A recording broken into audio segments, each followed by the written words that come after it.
Parashat Toldot, c'est une paracha vraiment centrale dans la Torah, dans la mesure où, en fait, en concentré, on a le projet d'Akadosh Baruch Hu. Avec cette paracha, on a toute la vision du projet d'Akadosh Baruch Hu. C'est extraordinaire. La première réflexion, c'est par rapport au Rav Léon Ashkenazi Manitou, c'était vraiment son thème, sa paracha centrale, et à partir de là, tous ces enseignements coulaient comme de l'eau d'une source, et rafraîchissante.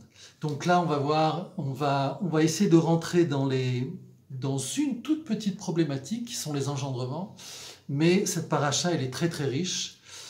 Beaucoup de contradictions, beaucoup d'histoires complexes, comme par exemple la vente de l'aînesse qui va être ensuite reproduite par exemple dans le christianisme où Yehuda vend, et donc à partir de là tout l'antisémitisme qui l'entoure. Israël, le vrai Israël, c'est-à-dire le conflit par rapport à l'identité d'Israël, on le voit ici.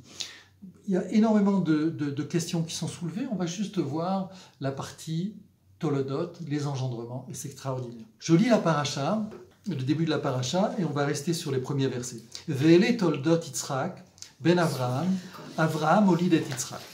Vaï Yitzhak ben 40 shana, bekarto et Rivka, bat Betuel Arami, mi Padan Aran, achot Lavan Arami, lo leisha. Vayatar Yitzhak, l'Hashem, לנוכח אשתו, כי עקרה היא. ויתר לו השם, ותהה רבקה אשתו. Je traduis.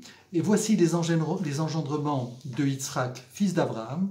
Abraham engendra Yitzhak. Yitzhak était âgé de 40 ans lorsqu'il a pris pour femme Rivka, fille de Bethuel, l'araméen, de Padan Aran, sœur de Lavan, l'araméen. Et Yitzhak supplia à Kadosh Baruch Hu, Hachem, concernant sa femme qui était stérile.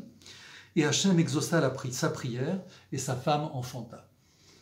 On est ici dans le passage de la 3e génération après Abraham. Noé, Abraham, Yitzhak, et maintenant on va parler de la descendance d'Yitzhak. C'est pas 10 générations entre Noé et Abraham? Oui, si. Effectivement. Mais je voulais parler des Havot. C'est une bonne remarque. Donc en fait, au niveau des Havot, c'est Noach, Avraham, Yitzhak, et on va voir Yaakov. Au niveau des générations, effectivement, il y a 10 générations entre Noé et Avraham, puis ensuite les descendances. Alors, la question qui va se poser d'abord, c'est par rapport au terme Ve'ele Toldot. Le terme Ve'ele Toldot, voici les engendrements. On peut comprendre les engendrements de deux façons. Soit à partir des engendrements des personnes, du père, du fils, du petit-fils, etc., soit au niveau de l'histoire. On peut comprendre engendrement comme historia, l'histoire, les événements qui se déroulent. Et donc, évidemment, ça a une force fondamentale dans la Torah, parce qu'on est en train de parler de l'histoire du monde. Quelle est cette histoire du monde? Et la paracha qui porte le nom de l'histoire du monde, donc qui porte ici l'idée, qu'est-ce qu'est l'histoire de ce monde, quel est le devenir de ce monde, c'est cette paracha. Et les Toldot. On a une première difficulté, c'est pourquoi cette paracha s'appelle Toldot. Alors évidemment, au début, il y a Ve'ele Toldot Yitzhak. Voici les engendrements d'Yitzhak. Donc on peut considérer que c'est le premier terme dans la paracha, donc c'est le nom de la paracha. Mais nous avons déjà une autre paracha qui précède, qui est Ele Toldot Noach, et on devrait peut-être beaucoup plus considérer cette paracha, puisqu'on sait qu'à partir de Noach, toute l'humanité commence. L'humanité est contenue dans Noach. Donc il serait plus sage et plus logique de considérer comme cette paracha comme le début de l'histoire. Or, on voit que la Torah va se concentrer sur une famille. Pourquoi la Torah se concentre que sur la famille d'Abraham?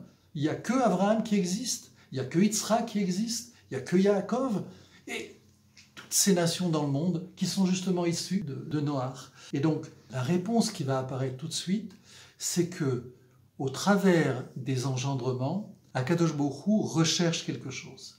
C'est profondément le projet du monde. Quel est le projet du monde? C'est que l'homme engendre le fils de l'homme. Quand on dit fils de l'homme, c'est comme en hébreu le Ben Adam, l'homme avec un grand H en français, c'est-à-dire celui qui est vraiment digne de toutes les vertus, de toutes les qualités d'homme. C'est l'homme en général réussit. Cet homme réussi, en hébreu, on l'appelle le Ben Adam, et qui aujourd'hui dénote en hébreu une idée de quelqu'un de noble, avec toutes les qualités. La Torah ici met, le focus sur cette famille d'Abraham pour évidemment nous faire passer un message. À travers ce message, il y a comme une sorte de tri au travers de l'histoire pour faire apparaître cet homme-là. Quand je dis tri, c'est effectivement, il y a quelque chose de choquant, mais en fait, c'est quelque chose qui apparaît dans notre environnement. C'est-à-dire qu'en fait, chacun choisit d'être lui-même.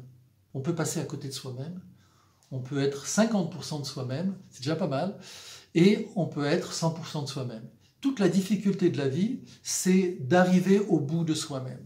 Et quand on dit au bout de soi-même, c'est quelque part aussi au bout, au niveau individuel, au niveau du couple, au niveau de la communauté, au niveau de la collectivité, au niveau universel. Donc l'idée qu'il se dégage derrière, c'est que l'homme, par son libre arbitre, va décider s'il veut réussir à être lui-même ou pas. Et c'est cette histoire qui se déroule sous nos yeux, puisqu'on va voir que la descendance de Yitzhak va faire apparaître deux jumeaux. Quand on parle de deux jumeaux, a priori, c'est deux êtres qui sont, fusionnels, ils sont identiques. L'idée d'amour est quelque chose d'évident. Ils sortent de la même cellule, on va dire, donc ils s'aiment déjà à l'avance. Ils se ressemblent, ils s'assemblent, c'est deux êtres qui sont identiques et qui s'aiment. Or ici, la Torah va nous apprendre quelque chose d'extraordinaire. Voilà deux jumeaux qui s'opposent déjà dans le ventre de leur mère. C'est quelque chose d'inimaginable. Comment deux jumeaux peuvent déjà, avant de naître, s'opposer comme ça, se combattre? Nos sages vont faire apparaître dans ces deux jumeaux deux qualités. Et par la suite, on va voir qu'au travers de ces deux jumeaux, donc, qui sont Yaakov et Esav, vont faire apparaître deux individus qui vont porter l'humanité. Esav, dont on dit qu'il porte Édom, et donc tout l'Occident aujourd'hui. Particulièrement, Manitou disait l'Occident au niveau qui entoure le Vatican, la chrétienté, mais je pense que c'est aujourd'hui beaucoup plus large, et puis Israël. Au travers de ces deux identités, on voit apparaître le bon et le méchant. C'est-à-dire qu'on voit que Esav, c'est celui qui est considéré comme le méchant, et puis Yaakov qui est considéré comme celui qui va réussir.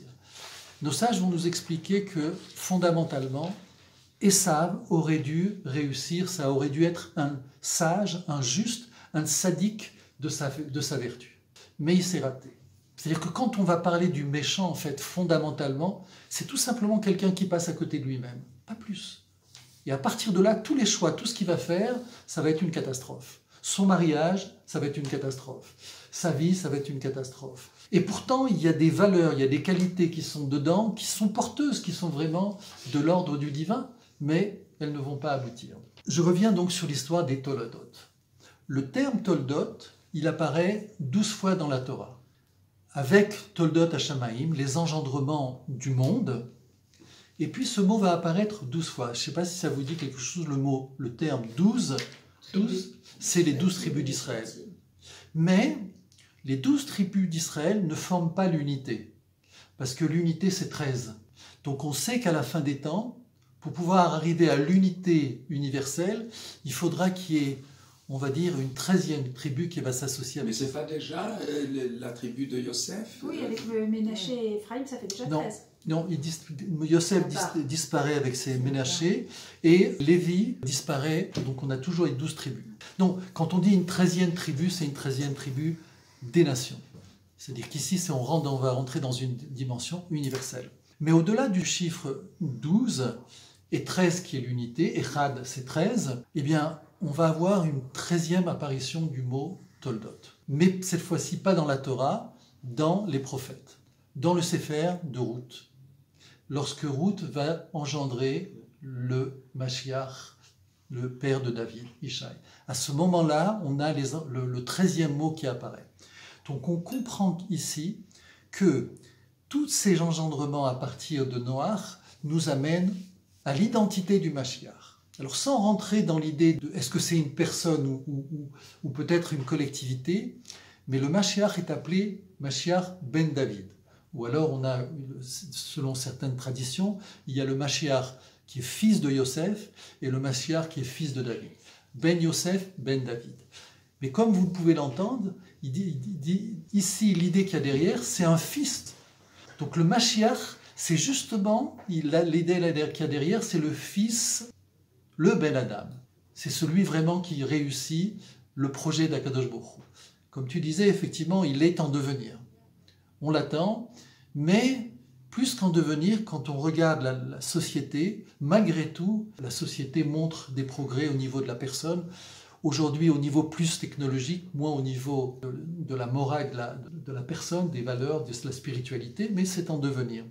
Donc on a ce schéma qui part de la création du monde, qui va jusqu'à David. Et avec cela, on comprend que le projet d'Akadosh Baruch Hu ne se situe pas au niveau de la technologie, ne se situe pas au niveau de la construction, mais se situe au niveau de la personne. À partir du moment où le monde arrive à engendrer le Fils de l'homme, alors on rentre dans les temps messianiques, alors on rentre dans le Olam Haba. À ce moment-là, on rentre dans un monde qu'on ne connaît pas, qui est un monde de la vie totale, de l'éternité, etc. Comment on rentre dans ce monde? C'est les engendrements. Toute la problématique qu'on va avoir, c'est les engendrements. C'est quoi les engendrements? Eh bien, c'est tout simplement le passage du Père, du Fils et du Petit-Fils. C'est-à-dire que toute la difficulté, c'est déjà d'avoir le Père, l'engendreur. Sans lui, il ne peut pas y avoir d'enfant qui puisse hériter de lui et qui puisse avoir une descendance. Comment on va faire apparaître l'engendreur? Eh bien, la Torah nous fait apparaître, c'est Abraham. Avraham Avinu, c'est le premier qui se met en chemin vers Akadosh Baruch Hu. Et en se mettant en chemin vers Akadosh Baruch Hu vient lui confirmer et lui parler directement. C'est les parashotes précédentes. Nous avons une exception dans la Torah où Akadosh Baruch Hu parle directement à un prophète, à un patriarche, sans se dévoiler à lui. En général, il se dévoile au prophète, puis ensuite il lui parle. Ici, avec Abraham, il lui parle directement. Pourquoi? Parce qu'Abraham s'est mis en chemin vers Akadosh Baruch Hu. Il connaît déjà Akadosh Baruch Hu avant que Akadosh Baruch Hu se dévoile à lui. Donc, on a une personnalité qui est capable d'arriver à dominer les mondes d'en bas, dans lesquels on vit, et est capable de s'élever jusqu'à appréhender la Kedusha Akadosh Baruch Hu. Cet homme-là, c'est Abraham. Et Abraham, c'est toutes les qualités dont on parle, cet homme extraordinaire, qui va donner évidemment la naissance et qui va offrir au monde Yitzhak. Mais, et Abraham, c'est celui qui porte aussi l'identité d'Israël, puisque toute personne qui arrive, qui veut se convertir à l'identité d'Israël, doit se circoncire, et à ce moment-là, il est appelé fils d'Abraham. Toute personne qui se convertit va être appelée fils d'Abraham pour les hommes, et fille de Sarah pour les femmes. Mais au-delà de ça, on sait que la rentrée, on va dire, dans le peuple d'Israël, quand un enfant arrive au monde, la première chose, justement, c'est qu'il reçoit la mitzvah d'Abraham, qui est la mitzvah de la circoncision. Donc vraiment, Abraham, c'est le Père. C'est celui qui nous permet de rentrer dans l'identité d'Israël. Mais Abraham, c'est pas Israël. Abraham, c'est juste Abraham. Pour qu'il y ait Israël, on va devoir passer par Yitzhak, et ensuite Israël va apparaître. Donc, on va faire apparaître que l'identité du Père, c'est pas celle qui arrive au bout. Elle est incomplète. Et donc, quand on arrive, nous, au niveau de l'être, au niveau individuel, on comprend que peut-être que nous n'arrivons pas directement et profondément à la réalisation de notre être profond, et que ça passe justement par le système des chaînes des générations. Et c'est ce qu'on va voir ici. On va lire là, je reviens sur la paracha. Ve'ele todot Yitzhak ben Avraham, Avraham olid et Yitzhak. Voici les engendrements de Yitzhak ben Avraham. Avraham a engendré Yitzhak. Première anomalie du texte. On est en train de nous parler des engendrements de Yitzhak, et puis on nous dit, voici ce que Avraham a engendré. Ça va pas, c'est pas logique. Si la Torah commence à nous parler des engendrements de Yitzhak, alors parle-nous de ses enfants. Ne nous dit pas qu'il a été engendré par son père, ça on le sait. Donc il y a une anomalie dans le texte qu'il va falloir expliquer. La deuxième anomalie, c'est que si on dit « Ve'ele todot Yitzhak ben Avraham », voici les engendrements de Yitzhak, fils d'Abraham. Avraham engendra Yitzhak. Eh bien, en fait, la Torah n'a pas besoin de nous spécifier tout ça, puisqu'on sait que 1 ou 2 versets plus loin, la Torah va nous dire quels sont les engendrements de Yitzhak. C'est Yaakov et Esav. Donc ici, encore une fois, une anomalie. Pour résoudre le problème de l'anomalie, on va lire Rashi, et encore une fois, une particularité dans les commentaires qui touche à l'humour, puisque Rashi va nous dire comme ça, pour nous éclairer sur cette contradiction, sur cette anomalie dans le texte, le Rashi va nous dire Ele toldot Yitzhak, Yaakov ve Esav haumurim baparacha. Rashi va nous dire Jacob et Ésaü dont parle cette paracha. C'est-à-dire qu'on s'attend de Rashi de nous donner des explications. Explique-nous pourquoi il y a cette anomalie. Redondance. Qu'est-ce que nous répond Rashi? Eh bien, c'est Yaakov et Esav. Mais ça, on le sait. Encore une fois, on le sait 2-3 versets plus loin. Comment Rashi, le premier commentateur de la Torah, peut nous donner un commentaire d'une évidence que n'importe quel enfant connaît? Donc ici, c'est une particularité qu'il y a chez Rashi, à savoir quand Rashi fait un commentaire, eh bien en fait il pose une question. C'est-à-dire qu'on va poser la question, c'est pourquoi Rashi nous dit, comme s'il nous dévoilait un secret, que les engendrements de Yitzhak, c'était Yaakov et Esav. Les commentateurs vont répondre, première réponse, il vient nous préciser l'ordre de naissance. Qui est l'aîné? Qui est l'aîné? C'est Yaakov, puisqu'il dit, voici les engendrements de Yitzhak, Yaakov, c'est lui l'aîné, et Esav, c'est celui qui vient après. Donc ici, il est en train de poser toute une problématique qui concerne notre réalité d'aujourd'hui, qui est véritablement Israël? Est-ce que c'est Israël ou est-ce que ce sont les goïms qui se prétendent les héritiers de la Bible? Ça peut être le christianisme, ça peut être l'islam, qui eux tous s'appuient d'une certaine manière sur la Torah. Ça peut être l'hindouisme, toute la descendance de Ketura. Ici, du fait que la Torah met le focus sur le premier patriarche, donc à partir d'Abraham, nous n'avons que principalement 2 grandes familles qui apparaissent. C'est Ishmaël, qui est l'ascendant de l'islam, et Esav, qui est celui du monde occidental. Évidemment, il y a d'autres, mais en tout cas, de la même manière que on va parler de Avram et Ishmaël, mais ensuite on ne va plus parler d'Ishmaël. Ensuite, on va parler de Esav, et puis à un moment donné, Esav va disparaître. C'est-à-dire qu'en fait... Il disparaît pas en soi, mais il disparaît du texte. Oui, exactement. Il existe, mais... Bien sûr. C'est-à-dire que petit à petit, la Torah va zoomer, va se centrer sur une famille en particulier, un homme en particulier, et puis ensuite ses enfants, etc. L'idée de tri me dérange dans la mesure où, comme s'il y avait une sorte d'élétisme.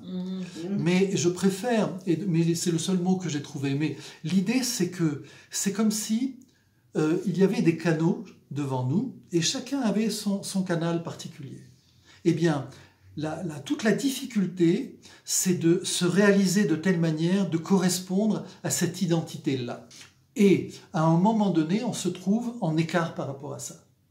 Et donc, on est par nous-mêmes, on se retrouve, à côté de ses pompes, comme on dit, en décalage. On va se retrouver là où on ne devrait pas être, au niveau spirituel, au niveau intérieur, comme même au niveau physique. Qu'est-ce que je fais ici? Qu'est-ce que je fais dans cet endroit? Comment je m'y suis... En fait, c'est soi-même qui, avec nos pieds, avec nos choix, on se retrouve dans les situations dans lesquelles on est, que ce soit avec ses enfants, que ce soit dans son couple, que ce soit dans sa vie, que ce soit dans son travail. Finalement, on choisit de se retrouver là où on est. Et puis à un moment donné, on réfléchit. Pour les meilleurs d'entre nous, eh ben, ils sont au bon endroit et tout coule comme l'eau d'une source. Pour certains, eh bien, il faut opérer certains changements. Et on se retrouve devant une impasse, ça ne marche pas, ça ne correspond pas, ça grince, toutes ces choses qui font qu'à un moment donné, eh bien, il faut refaire une remise à niveau, il faut se reposer les questions pour se remettre dans son axe, comme on dit en psychologie, dans sa verticalité, là où on doit être. Donc c'est un tri dans la mesure où nous choisissons qui nous sommes. Et on va voir que ce choix d'être se situe au niveau des générations. Alors on va nous maintenant lire le texte avec les commentaires de Manitou. Ensuite, je ne suis pas encore arrivé aux commentaires du Or HaChaim, on va faire ce qu'on peut. Mais regardez, Voilà comment Manitou va lire le texte. Vele toldot Yitzhak, quels sont les engendrements de Yitzhak, ben Avraham, fils d'Avraham, Avraham? Quels sont les engendrements qui Yitzhak a mis au monde? C'est pas ses enfants, c'est son père. C'est son père. C'est-à-dire que on comprend que le père, il a un potentiel à se faire surgir dans ce monde, à faire apparaître, à réaliser dans ce monde. Il va arriver, il y a deux possibilités. Soit le père arrive vraiment à son épanouissement total et son être se réalise. Mais on comprend qu'il va manquer la génération suivante. C'est-à-dire que le père a sa personnalité, le père a son projet et l'enfant a son projet. Mais pour que le père se réalise, il a besoin de son enfant. Nos sages expliquent, on va tout de suite retirer une ambiguïté, quand on parle d'enfant, ce n'est pas forcément un fils biologique, ça peut être aussi un fils spirituel. Et donc, au travers de l'enfant, c'est le père qui se réalise. Pourquoi ? Si on considère que le monde est en progression vers qu'on appelait ce bel Adam, cet homme qui réussit, qui va amener à l'aboutissement ce monde-là, vraiment à la réussite totale, eh bien, à notre niveau, où nos parents ne font pas partie de cette sélection. Pourquoi ? Parce que quand est-ce qu'on va le savoir ? À la fin des générations. Donc ceux qui sont partis ne seront plus partie de cette... ils ne sont plus là pour pouvoir faire valoir leur mérite. Quand est-ce qu'on va savoir quel est le mérite de la personne ? Mais c'est au bout de la chaîne. C'est au travers de la chaîne des enfants, des petits-enfants, des petits-petits-petits-enfants, jusqu'à peut-être dans 100 ans, je ne sais pas où se situe le temps de la Géoula. C'est tellement vrai ça. C'est la constellation familiale. Et donc, la réussite vraiment de ce monde est au bout de la chaîne. Cette réussite-là, moi je ne la vois pas, on ne va pas la voir. Mais quand est-ce que je vais savoir que j'ai réussi, quand on quitte ce monde ? C'est quand au bout de la chaîne, celui qui arrive, il réussit. Donc on peut réussir sa vie, on peut permettre la réussite de ses enfants, de ses petits-enfants, mais en fait, la véritable réussite est celle que tous nous attendons, c'est au bout. Donc on a effectivement déjà une inquiétude par rapport à nous. Est-ce que je vais réussir ce qui est en moi ? Est-ce que tout le potentiel que j'ai, je vais pouvoir l'amener à son épanouissement ? Puis on va avoir une deuxième difficulté. C'est finalement, je vais marier, on va avoir des enfants. Est-ce que cet enfant va vraiment réussir ? Est-ce que je vais vraiment réussir à faire épanouir tout ce potentiel ou pas ? Etc. Et donc toute cette chaîne-là. Donc en fait, le jugement, entre guillemets, il est au bout de toute cette chaîne. Qu'est-ce qui se passe ici ? C'est que quand est-ce que Abraham va vraiment devenir Abraham ? C'est parce que Yitzhak, lui, va réussir. C'est-à-dire que c'est en cela que le fils engendre le père. C'est-à-dire qu'en réussissant, le fils vient confirmer qui a été le père. Nous savons qu'Abraham est un tzaddik. Mais quand est-ce qu'on sait que c'est vraiment un sage, c'est vraiment un tzaddik ? Parce qu'il va enfanter un tzaddik. S'il avait enfanté, Dieu préserve, un rachat, on se serait dit, ici, il y a une problématique. Peut-être qu'il n'était pas complètement, il n'était pas fondamentalement le sage qu'on connaissait. Au travers du terme toldot, il y a aussi un sens beaucoup plus profond. Le mot toldot se représente les engendrements. En hébreu, il s'écrit tav, vav, lamed, dalet, vav, tav. Toldot. Okay. Le texte qu'on a ici, Vele toldot Yitzhak, il n'y a qu'un vav. Il en manque un. Donc ici, on comprend que les engendrements de Yitzhak sont incomplets. Il manque un vav. Il manque une finition, on va dire comme ça. Les premiers engendrements, Vele toldot Hashamayim ve'haaretz, les engendrements du monde, il y a deux vav. C'est-à-dire quand Kadosh Baruch Hu crée le monde, il est prêt. Avec Ishmaël, il n'y a pas de vav. Donc ici, on a, sans entrer dans les détails, on comprend qu'ici, il y a quelque chose qui manque fondamentalement dans l'épanouissement de cette identité. Et d'ailleurs, nos sages vont nous dire, Ishmaël, c'est celui qui va entendre finalement, mais c'est en devenir. À ce moment présent, son identité est, comment dire, n'est pas finie, incomplète. Donc, on a commencé un début d'explication. Le Fils engendre le Père. Qu'est-ce qui se cache derrière? Eh bien, il y a fondamentalement un amour et une relation profonde entre le Père et le Fils. C'est toute la difficulté. Toute notre difficulté au niveau de l'éducation, c'est de pouvoir transmettre comment dire, ce que l'on a en potentiel à nos enfants, et surtout préserver cette relation fondamentale avec nos enfants. Or, aujourd'hui, toute la difficulté, c'est de pouvoir garder ce lien entre les générations. Et c'est pas facile. Voire même, on se retrouve devant une génération dont peut-être qu'on ne connaît pas, tellement différente de nous. Et donc, le lien entre le Père et le Fils, pour qu'il soit justement fort et puissant de telle manière d'engendrer le Fils et ensuite le petit-fils, eh bien, il nécessite une puissance dans la relation. Cette puissance dans la relation est en contradiction avec les principes aujourd'hui psychologiques. Puisque en psychologie et en, comment dire, la perception qu'il y a dans ce monde, qui est basée sur le concept complexe d'Oedipe, c'est-à-dire que pour que l'enfant arrive à s'épanouir, il faut qu'il tue le père. C'est-à-dire que c'est comme si le père l'empêchait de se réaliser. Alors il y a effectivement cette situation où parfois une personne proche, ça peut être un père, ça peut être un frère, ça peut être une femme, ça peut être un homme, vient empêcher, peut-être parfois par trop d'amour, en tout cas empêche l'autre de se réaliser. Et le seul moyen pour que la personne puisse se réaliser, c'est la coupure, c'est la déchirure, pour pouvoir libérer la personne. Donc on comprend l'idée qu'il y a derrière le complexe d'Oedipe. À un moment donné, il faut se séparer de ce qui m'emprisonne, ce qui m'empêche de me réaliser. Mais je reviens ici à l'idée de Yitzhak ben Avraham. L'idée que, cette fois-ci, il y a un véritable héritage qui passe du père au fils. Donc le fils prend conscience que pour pouvoir, lui, arriver au bout de lui-même, il s'appuie sur des piliers.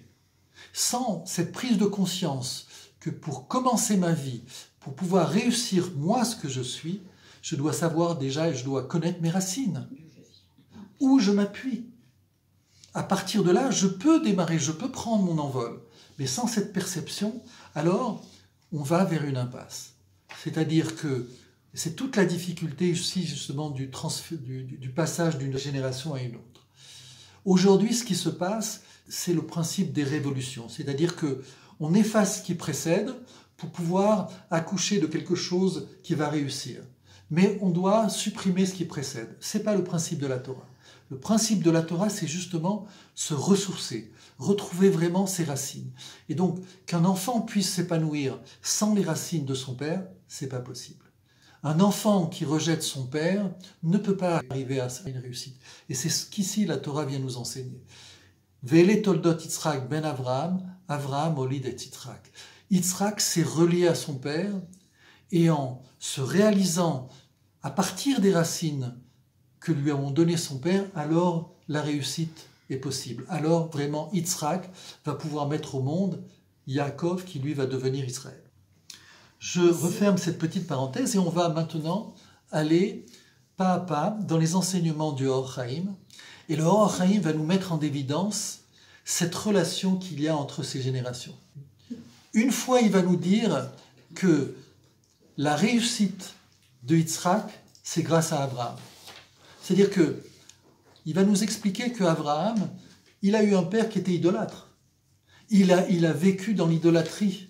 Il a vécu en Babylonie et il a dû se déchirer, s'extraire de cet endroit pour pouvoir se réaliser.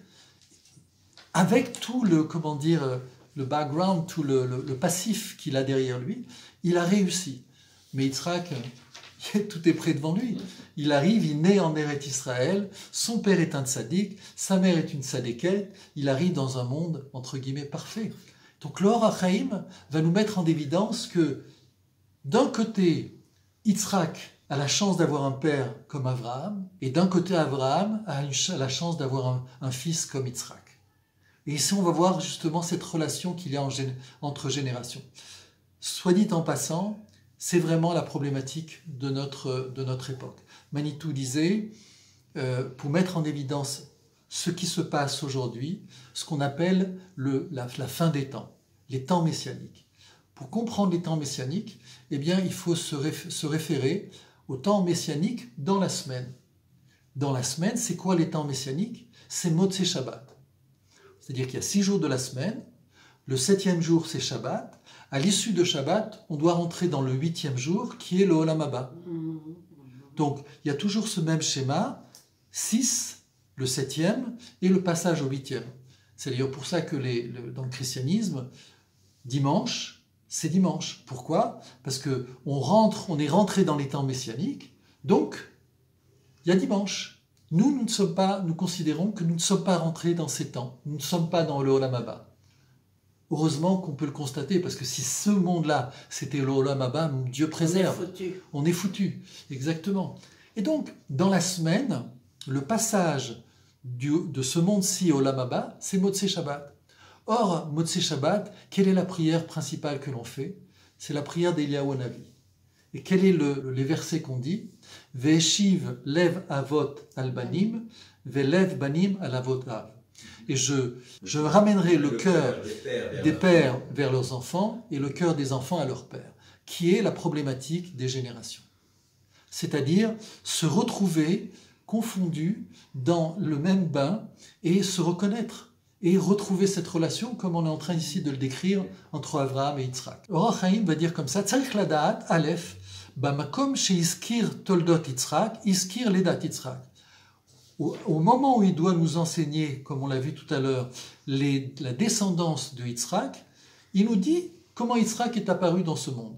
Donc ici, il y a une anomalie. Et il va le développer. Achen kavanat hakatuv, donc voici ici en fait le sens du verset. I al ze aderer, vele todot Yitzhak, pirush haemurim besof haparasha, kivan sheiskir banim shel Yitzhak. Il dit, pourquoi on va enseigner ici les engendrements de Yitzhak? Parce que, comme va dire Rashi, pour mettre en évidence qu'il y a d'abord Yaakov, c'est-à-dire Yaakov qui va devenir Israël, c'est lui l'aîné, et puis ensuite il y a Esav, donc il y a Édom. Il va continuer comme ça, il va dire, pourquoi il y a marqué que Avraham olid et Yitzhak, voici les engendrements de Yitzhak, donc on s'attend d'avoir les enfants, pourquoi le texte va nous dire que Avraham olid et Yitzhak? C'est que Avraham va donner le pouvoir, la force à Yitzhak d'enfanter. Deuxième ici idée, qui est liée avec la Brit Mila. C'est-à-dire qu'il y a chez les Sfarad, je crois que c'est différent chez les Ashkénazes, mais chez les Sfarad, il y a une tradition. Lorsqu'il y a une Brit Mila, le Sandak, celui qui porte l'enfant sur ses genoux au moment de la Brit Mila, de la circoncision, c'est le grand-père. C'est pas un hasard. Pourquoi? Par rapport à cette idée. C'est-à-dire que le père donne au fils le pouvoir d'enfanter. Comment on peut le traduire? Le père a en lui l'expérience d'enfanter. Il est capable de faire fonctionner ce processus qui fait que, à partir de moi, mon individu, je suis capable de donner naissance à une autre personne. C'est le père. La fonction du père, c'est d'être capable de mettre au monde le fils. Mais le fils, il n'est pas encore père. Donc il doit recevoir sur lui cette capacité d'être père. Donc c'est ici ce que la Torah vient nous expliquer. C'est-à-dire qu'Avraham va donner à Yitzhak la capacité d'être père. Mais ça va au-delà. L'idée, c'est que nos sages vont dire que Yitzhak manquait la force masculine qui lui permettait d'avoir un enfant. Il faut ici distinguer, on ne parle pas de sexe, on ne parle pas d'un homme et d'une femme, on parle d'une force spirituelle qui permet, par la cohésion qu'elle a avec l'autre force, de former une unité. Nous sommes faits, chacun est fait d'une force mâle et d'une force femelle, et donc selon la personnalité, elle apparaît plus forte ou plus faible, mais pour pouvoir engendrer, nous avons besoin de ces deux forces. Principalement, la raison, c'est qu'il manquait une vertu à Yitzhak. Et cette vertu a été, nos sages vont nous dire qu'elle apparaît au niveau de la Hakedat. Bien sûr. L'akedat. Et c'est intéressant parce que le mot akedat, ça ne veut pas dire sacrifice, ça veut dire ligature. Et donc, Abraham, quand on parle du non-sacrifice de Yitzhak, en fait, il a lié. Donc, quoi il a lié quoi? Alors, évidemment, pour faire un sacrifice, il faut lier. Mais ici, en fait, il a permis de lier les vertus qui étaient chez Abraham et celles de Yitzhak. On sait qu'Abraham avait une vertu de la charité totale, pure, forte. Mais il lui manquait la charité, mais il manquait le din, il lui manquait la justice, la rigueur. Et on sait que dans le monde, l'amour est fondamental, mais s'il n'y a pas de rigueur, c'est pas possible. Il faut éduquer un enfant dans l'amour. Sans amour, il ne peut pas grandir. Mais il a besoin aussi de limites. Sinon, il ne peut pas vivre dans ce monde. Donc on voit que le monde, il est constitué d'un certain nombre de vertus qui doivent avoir une harmonie. En arrivant dans le monde, Abraham avait une vertu, mais elle ne suffisait pas pour arriver à justement l'unité des vertus. Et la vertu qui suivait celle d'Abraham, c'était la vertu de la rigueur, c'est celle que possédait Yitzhak. Et donc il fallait le lien entre les deux, il faut la chaîne des générations. Donc il fallait que Abraham se retrouve avec Yitzhak, qui est une vertu différente, et c'est ça la ligature. Voilà, donc première idée que le Or HaChaim va mettre en évidence, c'est que Abraham a vraiment permis à Yitzhak d'enfanter. Il faut garder cette idée ici au niveau personnel, au niveau de nos générations, c'est-à-dire que nous, en plus du fait que nos enfants sont nos enfants, l'éducation et l'environnement dans lequel ils vont grandir, ils vont recevoir la capacité aussi d'être père, d'être maman. Et cette transmission ici est fondamentale. On est fils, mais on n'est pas encore père. On est fille, mais on n'est pas encore mère. Et donc il y a cette transmission qui doit être posée. Et cette transmission, elle est faite justement dans cette ligature qu'il y a entre le père et le fils, la mère et la fille, relation dans les enfants. Od irtse al derech omram, vayitar lo lefi she'en dome tfilat tzadik ben Yitzhak. Par la suite, dans le texte, on voit que Akadosh Baruch Hu a exaucé la prière de Yitzhak, sachant que Yitzhak a prié pour que sa femme, qui était inféconde, parce que quand on est stérile, il y a moins d'avoir une détresse. Il y a plus. Donc ici, elle était inféconde, elle était empêchée d'avoir des enfants. Donc Akadosh Baruch Hu a débloqué. Yitzhak a prié pour sa femme, et elle a prié pour elle-même. Ça aussi, c'est important de se rappeler, c'est-à-dire qu'on prie pour soi-même et on prie aussi pour l'autre. Dans ce cas précis, la Torah vient nous dire que Akadosh Baruch Hu a entendu la prière de Yitzhak, mais pas celle de Rivka. Alors, sans entrer dans les détails, on va savoir que Rivka, son père, c'était un méchant, okay, et son frère, c'était Lavan aussi, problématique. Et donc, il y a d'un côté Rivka qui est une sage, une tzadékette, mais son père, c'est un rachat. Tandis que Yitzhak, c'est un sage, et son père, c'est aussi un tzaddik. Akadosh Baruch Hu va entendre la prière du sage, qui est fils de sage. C'est ce que Or HaChaim va mettre en évidence. En mettant en évidence le fait que Yitzhak a été entendu par Akadosh Baruch Hu et pas Rivka, il va mettre en évidence ce qu'on est en train de parler justement de la chaîne des générations. C'est-à-dire que Yitzhak arrive vraiment à être le fils d'un tzaddik. Manitou, il expliquait comme ça que soi-même réussir dans sa vie, devenir entre guillemets un tzaddik, c'est déjà, si on arrive à ça, c'est déjà extraordinaire, c'est de l'ordre du miracle. Mais soi-même, ensuite, mettre un enfant de ce même calibre au monde, c'est pratiquement impossible. Je vous prends juste un exemple, aujourd'hui flagrant. Quand on parle du Rabbi de Lubavitch, qui est un grand de notre génération qui ont précédé, il n'a pas eu de fils. Donc on voit des grands qui sont immenses, et le fils du tzaddik n'apparaît pas. Ici, Abraham engendre aussi un fils qui aussi est lui-même tzaddik. Le passage de génération ici a réussi. Alamad, les tzad eyot lo av tzaddik, nirtza Hashem venatan lo banim. Étant donné, comme on a dit, qu'il a réussi à faire passer l'engendrement d'un sage à un autre sage, donc Akadosh Baruch Hu a entendu les prières de Yitzhak. On continue. עוד ירצה על פי דבריהם, אל בית יעקב אשר פדה את אברהם, כי בזכות יעקב ניצול אברהם, כבשן האש, וזולתו כבר היה חס ושלום אברהם, נסחף באור כסדים. Je traduis une autre explication sur voici les engendrements de Yitzhak.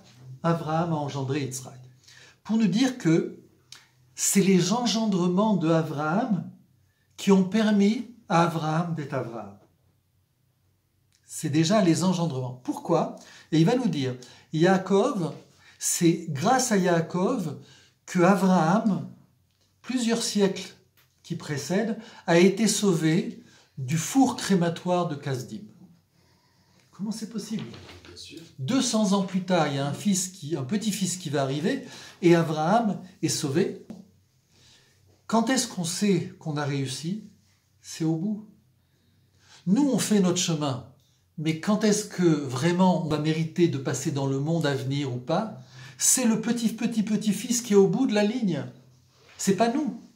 Donc, c'est parce que le petit-fils au bout de la ligne va réussir qu'il va nous faire réussir à nous dans le passé. Et donc, il y a un verset qui est donné dans la Gemara, Sopho Moré al Triato. La fin, Moré enseigne, met en évidence, montre ce qu'il y avait au début. Ou on va le dire autrement, Sof Maaseh Bemarshava Techila. La finalité d'une action met en évidence ce qu'il y avait en pensée. Puisque lorsque l'on pense, c'est toujours ce qui précède l'action. Donc, en regardant l'action de quelqu'un, on va comprendre ce qu'il a en pensée. Donc, quand est-ce qu'on va savoir que Abraham, c'est Abraham? Parce que Abraham va avoir Yitzhak, qui va avoir Yaakov, qui va venir Israël. Donc, quand est-ce que Abraham va pouvoir introniser l'identité d'Israël quand on fait la Brit Mila, qui est le moment où tu rentres dans la Brit d'Israël? Quand est-ce qu'on rentre dans la Brit d'Israël? Quand Israël apparaît. Donc, quand est-ce que Abraham rentre dans cette lignée des patriarches d'Israël? Quand Yaakov. Donc, c'est Yaakov qui permet à Abraham d'être Israël. C'est parce qu'il y a Yaakov qui était en gestation dans Abraham que Abraham est vraiment le patriarche dont on parle. Sinon, la Torah ne nous aurait pas parlé d'Abraham. Deuxième étape, c'est les petits-enfants qui font mériter les grands-parents. Et Manitou d'expliquer la transmission fondamentale entre le petit-fils et son grand-père. Il dit c'est la relation la plus juste qu'il puisse y avoir. Au-delà de ces mots, il disait que quand un grand-père enseigne à son fils, son petit-fils, c'est comme si le petit-fils recevait la Torah. Pourquoi? Parce que quand un petit-fils entre en relation avec son grand-père, il n'y a plus cette relation de pouvoir éducatif, de pouvoir de père sur l'enfant. Et le grand-père, dans sa position, eh bien, il est à la retraite. Qu'est-ce qu'il lui reste à donner à son fils, à son petit-fils? Si ce n'est que l'être profond qui est en lui-même. C'est-à-dire que si tu veux savoir qui est ton père, regarde son grand-père. Si tu veux savoir pourquoi ton père mange cachère, pourquoi ton père marche de cette façon, pourquoi il a tel regard, pourquoi il a tel trait du visage, regarde son grand-père. C'est là que tu vas vraiment comprendre. Donc, en se mettant directement à son grand-père, il crée le lien de la chaîne génération. Quand est-ce qu'on a une chaîne? Quand on a au moins les trois. Et donc, c'est parce que le petit-fils peut être en contact avec le grand-père que la chaîne génération peut se faire vraiment complètement. Et donc, c'est en cela que Yaakov permet à Abraham d'être Israël. On continue avec toujours l'idée des engendrements. Od irmoz al ikar toladot atzadikim shem mitzvot ou maasim tovim. Une allusion aux engendrements des sages qui ne sont pas seulement les enfants, mais aussi nos actions. Sauf maaseh bemarshava techila. Au bout des actions révèle la pensée qui l'a précédée. Quand est-ce qu'on sait qu'Abraham c'est un sage? Parce que toutes ces vertus qu'il avait, toute cette force morale, sa charité, sa générosité, tout ce qui fait qu'il est Abraham. Il est Abraham avec toutes ses valeurs. Et donc, c'est quoi les engendrements, on peut dire, d'Abraham? Eh bien, c'est ce qu'il est devenu de lui-même, ce qu'il a fait de lui-même. Donc, c'est ses actions. Qu'est-ce que va transmettre justement Abraham? Eh bien, à Yitzhak. Eh bien, justement, ce sont toutes ses actions. son être qui se réalise dans cette réalité, tout cet exemple, c'est ça aussi qu'il va laisser à Yitzhak. Il y a un grand principe en sociologie, c'est le principe de l'imitation. C'est-à-dire que comment on se développe dans le monde? En imitant. L'enfant qui arrive au monde, la première chose, il voit un sourire, il sourit. Il voit un visage qui prend une certaine forme, il va prendre cette forme. Il va découvrir des objets, il va essayer d'imiter, de toucher. On est dans un monde où on procède tout par imitation. Et donc, qu'est-ce qu'on transmet profondément à nos enfants? C'est ce qu'ils voient de nous-mêmes, ce qu'on appelle le non-verbal. C'est-à-dire que ce qui est transmis, ce n'est pas simplement ce qu'on dit, mais ce qu'on fait. Et donc, la sagesse ici qui apparaît, c'est qu'Abraham a transmis toutes ces valeurs par ce qu'il est, pas par ce qu'il dit ou pas par ce qu'il enseigne. Et c'est en ce qu'il est et en ce qu'il réalise qui montre à son enfant, qui permet aussi à cet enfant de se réaliser. Et je vais fermer peut-être cette étude sur toujours cette idée de transmission. On est dans une perception ici où nous ne sommes pas ceux qui vont terminer l'histoire. Au bout de notre histoire, ce sont nos enfants.